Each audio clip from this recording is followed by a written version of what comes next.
നേർവേദി പ്രഭാഷണ പരമ്പരയിലേക്ക് ഏവർക്കും സ്വാഗതം.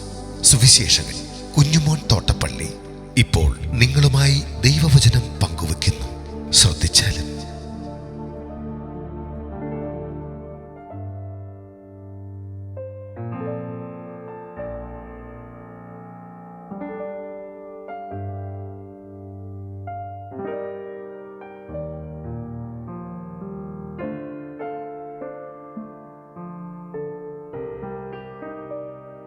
ദാനിയേൽ പ്രവചനം 5-ാം അധ്യായം. ഞാൻ വായിക്കുന്നത് ശ്രദ്ധിച്ചാൽ. ബെൽശസ്സർ രാജാവ് തന്റെ മഹത്തുക്കളിൽ 1000 പേർക്കൊരു വലിയ വിരുന്നൊരുക്കി അവർ കാൺകെ വീഞ്ഞു കുടിച്ചു. ബെൽശസ്സർ വീഞ്ഞു കുടിച്ച് രസിച്ചിരിക്കുമ്പോൾ തന്റെ അപ്പനായ നെബൂഖദ്നേസർ യെരൂശലേമിലെ മന്ദിരത്തിൽ നിന്ന് എടുത്തുകൊണ്ട് വന്നിരുന്ന പൊൻവെള്ളി പാത്രങ്ങളെ രാജാവും മഹത്തുക്കളും അവന്റെ ഭാര്യമാരും വെപ്പാട്ടികളും അവയിൽ കുടിക്കേണ്ടതിനായി കൊണ്ടുവരുവാൻ കൽപ്പിച്ചു. അങ്ങനെ അവർ യെരൂശലേമിലെ ദേവാലയത്തിലെ മന്ദിരത്തിൽ നിന്ന് കൊണ്ടുവന്ന പാത്രങ്ങളെ കൊണ്ടുവന്നു. രാജാവും മഹത്തുക്കളും അവന്റെ ഭാര്യമാരും വെപ്പാട്ടികളും അവയിൽ കുടിച്ചു. അവർ വീഞ്ഞു കുടിച്ച് പൊന്നും വെള്ളിയും താമ്രവും ഇരുമ്പും മരവും കല്ലും കൊണ്ടുള്ള ദേവന്മാരെ സ്തുതിച്ചു. തൽക്ഷണം ഒരു മനുഷ്യന്റെ കൈവിരലുകൾ പുറപ്പെട്ട് വിളക്കിന് നേരെ രാജധാനിയുടെ ചുവരിന്റെ വെള്ളമേൽ എഴുതിയ കൈപ്പത്തി രാജാവ് കണ്ടു. ഉടനെ രാജാവിന് മുഖഭാവം മാറി. അവൻ വിചാരങ്ങളാൽ പരവശനായി അരയുടെ ഏപ്പ് അഴിഞ്ഞു. കാൽമുട്ടുകൾ ആടിപ്പോയി. രാജാവ് ഉറക്കെ വിളിച്ചു. ആഭിചാരകന്മാരെയും കൽദയരെയും ശകുനവാദികളെയും കൊണ്ടുവരുവാൻ കൽപ്പിച്ചു. രാജാവ് ബാബേലിലെ വിദ്വാൻമാരോട് ആരെങ്കിലും ഈ എഴുത്ത് വായിച്ചർത്ഥം അറിയിച്ചാൽ അവൻ കുംഭവസ്ത്രവും കഴുത്തിൽ പൊന്മാലയും ധരിച്ച് രാജ്യത്തിൽ 3-ാമനായി വാഴുമെന്ന് കൽപ്പിച്ചു. അങ്ങനെ രാജാവിന്റെ വിദ്വാൻമാരെ ഒക്കെയും അകത്തു വന്ന് എങ്കിലും എഴുത്തു വായിപ്പാനും രാജാവിനെ അർത്ഥം അറിയിപ്പാനും അവർ കഴിഞ്ഞില്ലപ്പോൾ ബെൽശസ്സർ രാജാവ് അത്യന്തം വ്യാകുലപ്പെട്ടു. അവന്റെ മുഖഭാവം മാറി. അവന്റെ മഹത്തുക്കൾ അമ്പരന്നു പോയി. രാജാവിന്റെയും മഹത്തുക്കളുടെയും വാക്ക് ഹേതുവായി രാജ്ഞി ഭോജനശാലയിൽ വന്നു. രാജാവ് ദീർഘായുസ്സായിരിക്കട്ടെ. തിരുമനസ്സുകൊണ്ട് വിചാരങ്ങളാൽ പരവശനാകരുത്. മുഖഭാവം മാറുകയും അരുത്. വിശുദ്ധ ദേവന്മാരുടെ ആത്മാവുള്ള ഒരു പുരുഷൻ തിരുമനസ്സിലെ രാജ്യത്തുണ്ട്. തിരുമേനിയുടെ അപ്പന്റെ കാലത്ത് പ്രകാശവും ബുദ്ധിയും ദേവന്മാരുടെ ജ്ഞാനവും പോലെയുള്ള ജ്ഞാനവും അവനിൽ കണ്ടിരുന്നു. തിരുമേനിയുടെ അപ്പനായ നെബൂഖദ്നേസർ രാജാവ് തിരുമേനിയുടെ അപ്പൻ തന്നെ ബെൽശസ്സർ എന്ന് പേർ വിളിച്ച ദാനിയേലിൽ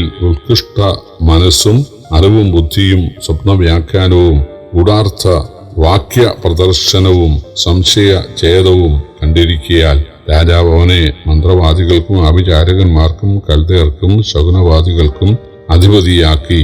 ഇപ്പോൾ ദാനിയേലിനെ വിളിക്കട്ടെ, അവൻ അർത്ഥം ബോധിപ്പിക്കും എന്ന് ഉണർത്തിച്ചു. അങ്ങനെ അവർ ദാനിയേലിനെ രാജസന്നിധി കൊണ്ടുവന്നു. രാജാവ് ദാനിയേലിനോട് കൽപ്പിച്ചത്, എന്റെ അപ്പനായ രാജാവ് യഹൂദയിൽ നിന്ന് കൊണ്ടുവന്ന യഹൂദ പ്രവാസികളിൽ ഉള്ളവനായ ദാനിയേൽ, നീ തന്നെയോ? ദേവന്മാരുടെ ആത്മാവ് നിന്നിൽ ഉണ്ടെന്നും പ്രകാശവും ബുദ്ധിയും വിശേഷ ജ്ഞാനവും നിന്നിൽ കണ്ടിരിക്കുന്നുവെന്ന് ഞാൻ നിന്നെക്കുറിച്ച് കേട്ടിരിക്കുന്നു. ഇപ്പോൾ ഈ എഴുത്ത് വായിച്ച് അർത്ഥം അറിയിക്കേണ്ടതിന് വിദ്വാൻമാരെയും ആഭിചാരകന്മാരെയും എന്റെ മുമ്പാകെ വരുത്തിയിരുന്നു. എങ്കിലും കാര്യത്തിന്റെ അർത്ഥം അറിയിപ്പാൻ അവർക്ക് കഴിഞ്ഞില്ല. എന്നാൽ അർത്ഥം പറവാനും സംശയഛേദനം ചെയ്യുവാനും നീ പ്രാപ്തനെന്ന് ഞാൻ നിന്നെക്കുറിച്ച് കേട്ടിരിക്കുന്നു. ആകയാൽ ഈ എഴുത്ത് വായിച്ചതിന്റെ അർത്ഥം അറിയിപ്പാൻ നിനക്ക് കഴിയുമ്പോൾ നീ ധൂമ്രവസ്ത്രവും കഴുത്തിൽ പൊന്മാലയും ധരിച്ച് രാജ്യത്തിലെ 3-ാമനായി വാഴും.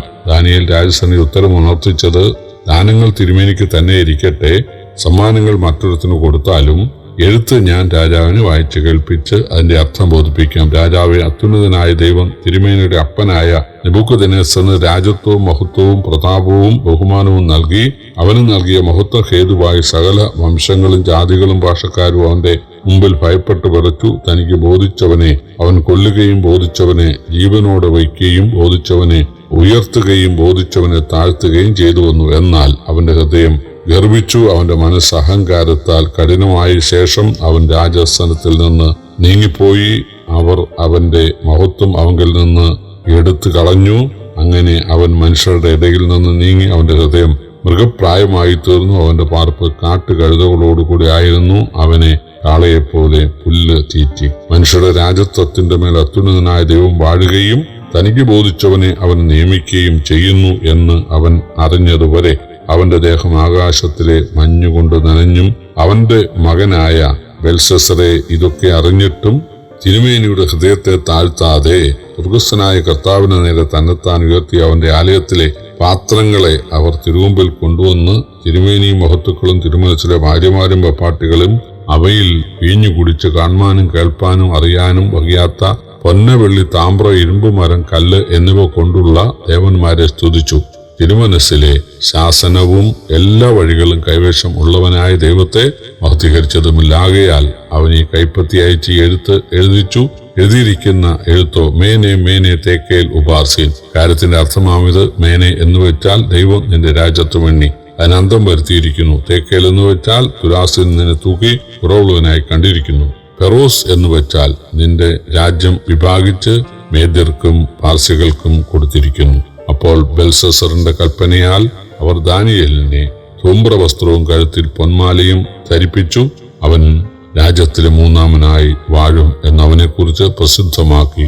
ആ രാത്രിയിൽ തന്നെ കൽദയ രാജാവായ ബെൽസസർ കൊല്ലപ്പെട്ടു. മേദ്യനായ ദാര്യാവേശ് 62 വയസ്സുള്ളവനായി രാജത്വം പ്രാപിച്ചു. നെബൂഖദ്നേസറിന് ശേഷം രാജത്വമേറ്റ മകൻ ബെൽസസർ തന്റെ 1000 പ്രധാന ഉദ്യോഗസ്ഥർക്കൊരു വിരുന്നൊരുക്കി. വീഞ്ഞു കുടിച്ച് മത്തനായിരുന്ന അദ്ദേഹം അപ്പൻ യെരുശലേം ദേവാലയത്തിൽ നിന്ന് കൊണ്ടുവന്ന പൊൻവെള്ളി പാത്രങ്ങളിൽ തനിക്ക് വെപ്പാട്ടികൾക്കും വീഞ്ഞ് കൊണ്ടുവരുവാൻ ആവശ്യപ്പെട്ടു. അവർ അതിൽ വീഞ്ഞ് കുടിച്ച് വിഗ്രഹങ്ങളെ പാടിസ്തുതിച്ചു. അപ്പോൾ ഒരു കൈപ്പത്തി വന്ന് ചുവരിൽ ഒരു വാചകം എഴുതിയത് എല്ലാവരും ശ്രദ്ധിച്ചു. രാജാവ് ഭയന്നു വിറച്ച് മന്ത്രവാദികൾക്ക് ആജ്ഞ കൊടുത്തു. പക്ഷെ അവർക്ക് വ്യാഖ്യാനിക്കാനായില്ല. അപ്പോൾ അമ്മ വന്ന് ദാനിയേലിന്റെ കാര്യം ഓർപ്പിച്ചു. ദാനിയേലിനെ വരുത്തി ഒരുപാട് പ്രതിഫലവും വാഗ്ദാനം നൽകി. ദാനിയേല് രാജ്യത്ത് മൂന്നാമനായി വാഴും എന്നൊക്കെ പറഞ്ഞു. ദാനിയേൽ പറഞ്ഞു, സമ്മാനങ്ങൾ ആർക്കെങ്കിലും കൊടുക്കുക, പക്ഷേ ഈ ഇത് ഞാൻ വ്യാഖ്യാനിക്കാം. ദൈവം അപ്പനായ നെബൂഖദ്നേസറിനെ ഉയർത്തി, എന്നാൽ അദ്ദേഹം വിനയപ്പെടാതെ നിഗളിച്ചു. ദൈവം അദ്ദേഹത്തെ ഭ്രാന്തനാക്കി. ഇതൊക്കെ അറിഞ്ഞിട്ടും അങ്ങ് ദൈവത്തെ ഭയപ്പെടാതെ ദൈവാലയത്തിലെ പാത്രങ്ങളെ അങ്ങ് വീഞ്ഞു കുടിക്കാൻ ഉപയോഗിച്ചു. വിഗ്രഹ സേവ ചെയ്തതിനാൽ ദൈവം ഇത് എഴുതിച്ചതാണ്.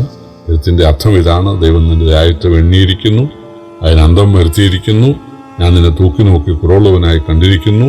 നിന്റെ രാജ്യത്വം വിഭാഗിച്ച് ഞാൻ മേദ്യർക്കും വാസികൾക്കും നൽകും. ആ രാത്രി ബെൽസസർ രാജാവ് കൊല്ലപ്പെട്ടു. 62 വയസ്സുള്ള മേദ്യനായ ദാര്യാവേശ് അധികാരമേറ്റു. പ്രിയപ്പെട്ടവരെ, ഈ ദേവാലയത്തിലെ പാത്രങ്ങൾ എന്ന് പറയുന്നത് നമ്മുടെ ശരീരാവയവങ്ങളാണ്. കാരണം നാമാണ് ദൈവത്തിന്റെ മന്ദിരം. അതിലെ അവയവങ്ങൾ ദൈവാലയത്തിലെ പാത്രങ്ങളാണ്. തീർച്ചയായിട്ടും അതുകൊണ്ട് ദൈവത്തെ മഹത്വപ്പെടുത്തുകയാണ് വേണ്ടത്. ദൈവം ഉദ്ദേശിക്കുന്ന കാര്യങ്ങൾ ചെയ്യുകയാണ് വേണ്ടത്. അതിനു പകരം രാജാവ് അതിനെ അശുദ്ധമാക്കുകയും അതിൽ വീഞ്ഞു പകരുകയും കുടിക്കുകയും വിഗ്രഹസേവ ചെയ്യുകയും ചെയ്തു. അതിനാൽ തൽക്ഷണം തന്നെ ദൈവത്തിന്റെ വിധിയുണ്ടായി. അന്ന് രാത്രി ബെൽഷസ്സർ കൊല്ലപ്പെട്ടു. പ്രിയപ്പെട്ടവരെ, ഈ ദൈവത്തെക്കുറിച്ച്, യഹോവയെക്കുറിച്ച് അല്ലെങ്കിൽ യേശുവിനെ കുറിച്ച് ആളുകൾക്കറിയാം. ക്രിസ്തുമസ്, ഈസ്റ്റർ, ഇതൊക്കെ സുപരിചിതമാണ്. ദൈവം മനുഷ്യനായതാണ് യേശു എന്നറിയാം. എന്നിട്ടും വിഗ്രഹങ്ങളുടെ പിന്നാലെ, അബദ്ധങ്ങളുടെ പിന്നാലെ, കെട്ടുകഥകളുടെ പിന്നാലെ ആളുകൾ ഓടുകയാണ്. മദ്യത്തിന്റെ പിന്നാലെ, പാപത്തിന്റെ പിന്നാലെ ആളുകൾ ജീവിക്കുകയാണ്. പ്രിയപ്പെട്ടവരെ, ബൈബിളിലേക്ക് തിരിഞ്ഞാൽ സത്യദൈവത്തെ ഭയപ്പെടേണ്ടതിന്റെയും സ്നേഹിക്കേണ്ടതിന്റെയും അങ്ങനെ സ്നേഹിച്ചാൽ ഉള്ള അനുഗ്രഹത്തിന്റെയും പാഠങ്ങൾ പഠിക്കാനായിട്ട് സാധിക്കും. ദൈവം അതിന് ഏവരെയും സഹായിക്കട്ടെ. കർത്താവിന്റെ വിലയേറുന്ന നാമം വാഴ്ത്തപ്പെടുമാറാകട്ടെ.